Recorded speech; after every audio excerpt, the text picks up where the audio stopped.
सभापती महोदय, माझा मुद्दा हा आहे, जे काही वक्तव्य ज्याचं असेल त्याचं लोकसभेत झालेलं आहे, त्याचा संबंध आपल्या कामकाजाशी येतो का, हा माझा प्रश्न आहे.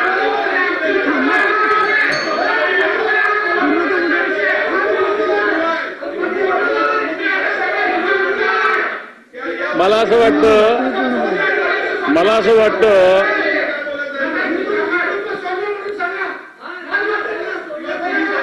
वाटतं हिंदुत्वाचा मुद्दा मांडणारे हे आपल्या सभागृहामध्ये हात नाही करायचा, माझ्याकडे हात नाही करायचा, तिकडे करायचा.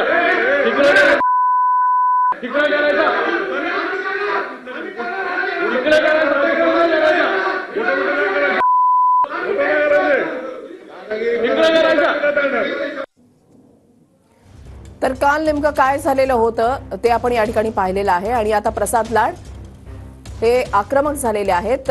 पुन्हा एकदा ऐकूयात अंबादास दानवे काय म्हणाले. सभापती महोदय, माझा मुद्दा हा आहे, जे काही वक्तव्य ज्याचं असेल त्याचं लोकसभेत झालेलं आहे,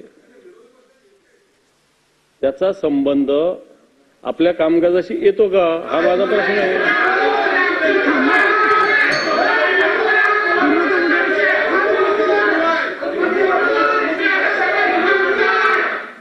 मला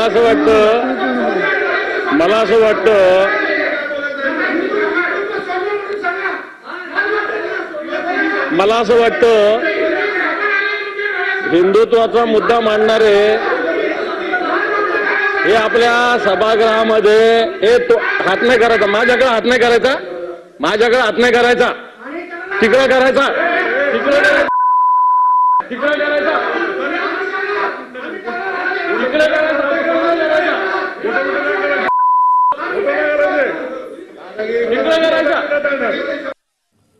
तर काल झालेला प्रकार आपण या ठिकाणी पाहिला आणि याच्यानंतर आता विधिमंडळाच्या पायऱ्यांवर प्रसाद लाड यांच्याकडून ठिय्या मांडण्यात आलेला आहे. आंदोलन त्यांच्याकडून केलं जाते जोपर्यंत माफी मागितली जात नाही, अंबादास दानवेंचा राजीनामा घेतला जात नाही, अंबादास दानवे माफी मागत नाही, तोपर्यंत आपण या पायऱ्यांवरून उठणार नाही, अशी आक्रमक भूमिका जी आहे ती प्रसाद लाड यांनी या ठिकाणी घेतलेली आहे. मुख्यमंत्री आणि उपमुख्यमंत्री यांना आपण भेटलेलो आहोत. काल झालेला प्रकार त्यांना सांगितलेला आहे आणि जोपर्यंत चर्चेसाठी मुख्यमंत्री उपमुख्यमंत्री आपल्याला सभागृहामध्ये बोलवत नाही, तोपर्यंत आपण या पायऱ्यांवरून उठणार नाही, अशी भूमिका प्रसाद लाड यांनी घेतलेली आहे. आणि आता भाजपचे आमदार जे आहेत ते या ठिकाणी यायला सुरुवात झालेली आहे.